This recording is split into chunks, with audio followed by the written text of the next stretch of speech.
Hi everyone, so today on the channel we're going to be comparing two separate beauty products that people use for the face, right here, all up through in here. Number one is going to be the Beauty Blender. Don't mind that it's a little dirty because I use it a lot. The next is going to be the SiliSponge, which is this silicone-based sponge that is supposed to save you on your products so that you don't waste products like you do with the Beauty Blender. It's easy to clean and it came with no instructions on how to use. Kind of like the Beauty Blender. A lot of people, when they first got it, were using it and applying it while the sponge was dry. This, obviously, you don't need to get wet or anything like that, but we're gonna see what my first impression is. So what we're gonna do is we're gonna apply just my foundation today. I'm not gonna do a full face of makeup because I just kind of wanna see how it works and if it looks good. So all I have based on how to use this thing here is videos on YouTube. I kind of have an idea, I guess. Like I said, it's just silicone. It kind of feels like one of those like little breast, like the little breast cutlets that people used to wear. That's kind of what it feels like. It's gonna be kind of interesting to use this. So let's see who will win.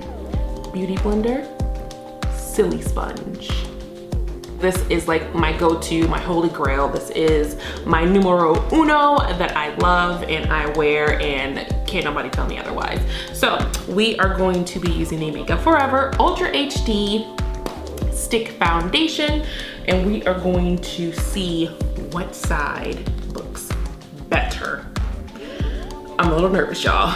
I'm really nervous because I have no idea how to use that silicone sponge thingy, but we shall see. I already put a primer on my face. That is all I have on. I have the Makeup Forever Step 1 primer for all skin types. And again, that is all I have on my face. And we're only going to be doing the foundation today, not a full face look. Got it? Let's go. All right. Since I already know how to use a Beauty Blender, and I'm sure all of you do, let's tackle this SiliSponge, see what we got working with. So, tell y'all that I am like I'm so nervous. I'm really nervous using this. Okay, here we go. Change is a good thing. Change is a good thing. Okay. So, what I have seen people do is literally kind of just beat their face with it. Literally, you talk about a beat face, but you gotta literally beat your face when you're using this sponge thingy. I mean, the SiliSponge. And from what I've noticed is it definitely takes a little bit more time to blend everything, obviously, because you don't, it just takes a little bit more time to blend everything. And you guys, I don't know about this. I really don't. I am not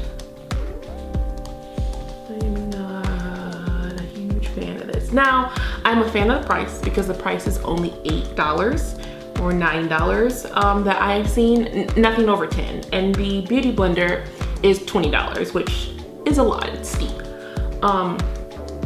But it's like, to get into the nook and crannies here, you literally have to like push it in there so that you can get that seamless look. And like I said, like down here especially, I'm having to like slap as hard as I can to bring this down, because it has that, I don't know if you guys can see, it has like that line, the deep the line right there that you don't want to have while you're wearing foundation. I'm gonna do this in real time because I want you guys to see how long it takes for you to do. But it is literally taking forever. Like working on my arm and like getting slapped in the face. I mean, isn't makeup supposed to be an enjoyable experience? You're not supposed to be beating yourself up to be putting on makeup. Okay, it might be a little bit easier with liquid based, but like I said, I don't really use the liquid based foundation quite as often. Like this is the one that I use on a daily. not daily, but when I do decide to wear makeup, this is my go-to. So this is, but then the videos that I've also seen with women using it with the liquid, they were taking just as long to make sure that everything was okay. And my problem area is down here, like to get this, to bring everything down so that it, like, what is the word that I'm trying to say? I can't think of the word that I'm trying to say. So that it looks seamless, flawless, matches my neck. There we go. All right. So this is the SiliSponge side. I don't know, guys. I really don't know. Like, you know how you do stuff because it's different, but you're trying to figure out if you really like the change or not. I will say that, I mean, obviously, there's not a lot of product on here at all. It is all on my face, but again, you're supposed to enjoy the makeup process, and I feel like my whole cheek is beat up. Like, I don't need blush because I feel like it's gonna be all red. Like, it's all red right here. Like, I literally beat my face, and I don't really like to do that with my makeup. So let's go ahead and just do a little beauty blender side and see what we do here. You already know how I like the beauty blender side because I always use it. I also usually use a stippling brush to really get the flawless airbrush look that I'm looking for.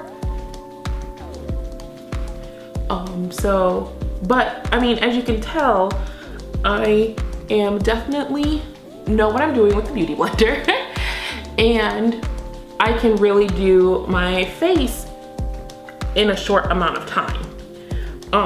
And I don't feel like I'm getting beat up. That is a good thing. Like, yes, I want to make sure my face is beat, but not literally, okay?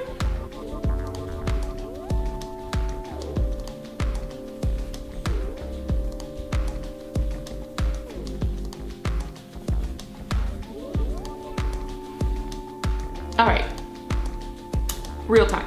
So as you can see here, obviously there is, you know, a lot of the product that's kind of on the bottom that the sponge is soaked up. So you definitely are losing product when you use the beauty blender. So what is my verdict on my first impression? The cost I love about this. The fact that it is less than $10 is definitely in the pro column. Another pro column is that you don't use as much product, so you are saving on that in the long run because you're not soaking up the product in a sponge. The cons is it hurts. You cannot really get into those crevices that you really want to without pushing, and applying it, you literally are, can you hear that? Yeah, slapping your face, and I'm not about that. But it is easy to clean. So if you're looking for something that is cost effective, that can apply your makeup, this is the way to go. I am going to stick with my beauty blender just because of the fact that it does get into those crevices that I need. It blends seamlessly, and it also makes it look like you have that airbrushed look. I'm not knocking the SiliSponge at all. From what I can tell, it does look pretty good. Like I said, I'm not gonna do a full face, just wanna do the foundation just so that I could get my first impression and see how I like it and share that with you. I would have to use this again. I'd probably use it, like I said, with the liquid based one, but I don't know. It's gonna stay in my arsenal, but it's not gonna be something that I use on a daily basis. But if I do buy a liquid foundation that I absolutely love and I want it to last a little long, I probably would use this as a go-to and just get over the fact that my cheeks are gonna be bruised after I use it. So there you guys go. That was my first impression of the SiliSponge and the battle of the beauty, I don't know, beauty sponges, I guess you could say, battle of the beauty sponges. So I hope you guys enjoyed this. Let me know in the comments below if you decided to check out the the SiliSponge and let me know if you like it. What were your pros? What were your cons? Are you going to stick with the beauty blender or some other type of sponge? It doesn't have to be a beauty blender itself, but just a makeup sponge over the SiliSponge. So let me know. I'll talk to you guys later. Thank you so much for watching and I love you all. Bye.